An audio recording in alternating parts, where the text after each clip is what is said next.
So EPZ have been very aggressive of late with releases including the Q5, which looks very similar to another IEM. Today we have their collaboration model with Tipsy, the Star N1. Another IEM brand called Tipsy makes rather interesting earphones. I first heard their Danmar back in September and thought that they were really interesting at an affordable price point. It will be interesting to see what EPZ and Tipsy can come up with collaboratively in their latest product, the Star N1. Starting off with an unboxing, the Star N1 comes in a black box that boldly states that these are high impedance earphones and lack sensitivity. It's about time somebody dared to do something different. Now I can challenge my DAPs a little bit more. You are provided with the earphones, a cable, a set of ear tips, and a pouch that some would call a earphone case. Really not too much is provided in this IEM. Next, let's start with the build quality. My unit of the Star N1 comes in a black chassis with a abalone shell faceplate. I must say this is really pretty. The chassis has the name of the IEM shown on its side with a vent towards the back of the IEM. The build quality of the chassis is decent. I won't sit on these as I fear that my indomitable bum might be too much for it. Inside the chassis is a 10mm LCP plus PU liquid crystal titanium composite diaphragm dynamic driver housed with a double magnetic circuit acoustic structure. EPZ advertises that the acoustic chamber has a passive noise reduction chamber. For a vented IEM, I must say that the Star N1 is rather quite isolating, and even more so when you use a higher quality ear tip. The cable that is provided is a silver plated copper cable that is well behaved, albeit not very substantial. The cable comes in a 2-pin 3.5mm termination. Fit for me is okay. The stock ear guides did not really agree with my ears and was a little bit finicky with me. But this was really solved after I swapped the cables up with another cable, and comfort was actually pretty good after that. Sound, the Star N1 features a Harman tuning quite prominently that has a single DD tone. That is to say that this is a very cohesive sounding earphone. I've included a graph here for your visual reference. I also need to point out that the Star N1 loves power, and if you're willing to indulge in that, it will reward you immensely. I swapped around using some of my dongles, including the Simgot Dufu, Luxury and Precision W4. They both did a rather decent job, but when I plugged into the Lotomonia, now that brought it to a whole new level. Another thing to note is that these have a rather high impedance and low sensitivity, which kinda explains its love for power. The Star N1 really loves power and will sing beyond its price when you power it adequately. If not, it will just lack a bit of dynamics. Bass on the Star N1 has a general emphasis on sub-bass, so the rumbles are clear and prominent. This also allows for it to sound deep and clean. Mid-bass tapers off the sub-bass, and this builds an impression of a clean bass, giving more presence to the mid-range. Resolution and texturing on bass is relatively decent when you are using dongles, but will improve quite significantly when you are using something that has quite a bit more power. Bass becomes tighter and more focused. Mid-range vocals sound very smooth and liquidy. Velvety and organic is what I would describe it as. It is a little bit more relaxed sounding compared to the likes of what Simgot usually does. The overall tonal weight would be what I would describe as natural warm. It provides the listener with accurate timbre and has a nice natural decay.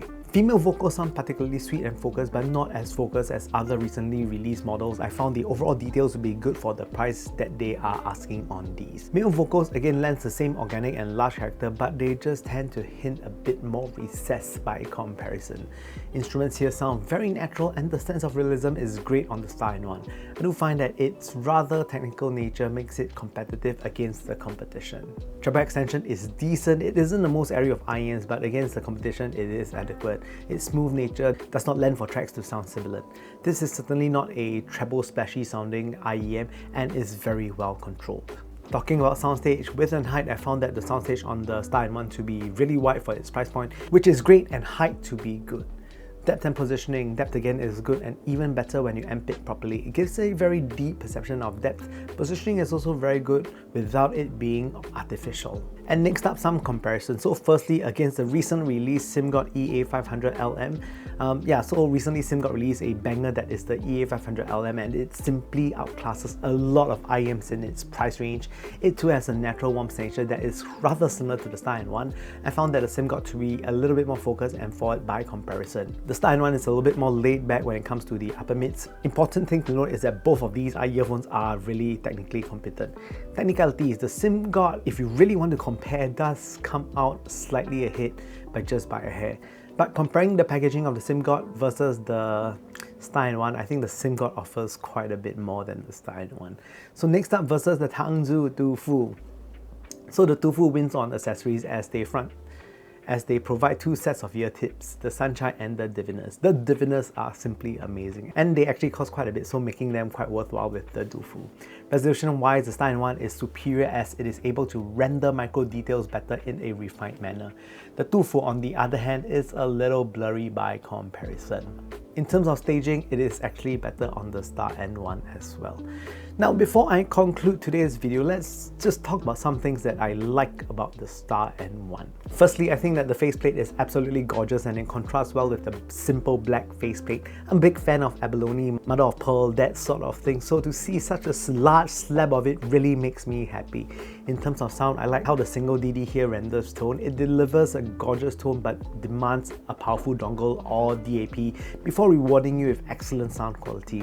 You can still make sound if you are using some wimpy dongle, but the thing is that it will really shine when you give it enough headroom. Some things that I do not like about the Star-in-1. The first thing is that I feel that the cable could be better as the one that is provided feels a little bit cheap. Next point to me isn't really a negative to me, but for some of you it might be. The higher resistance and the lower sensitivity makes it a harder IM for people who do not have a decently powerful dongle to power it adequately. So if you're using your Apple dongle, it might not have enough juice. Also, another downer is that the provided accessories are kinda lacking. So, is this a blind buy, good buy, safe buy, or avoid IEM?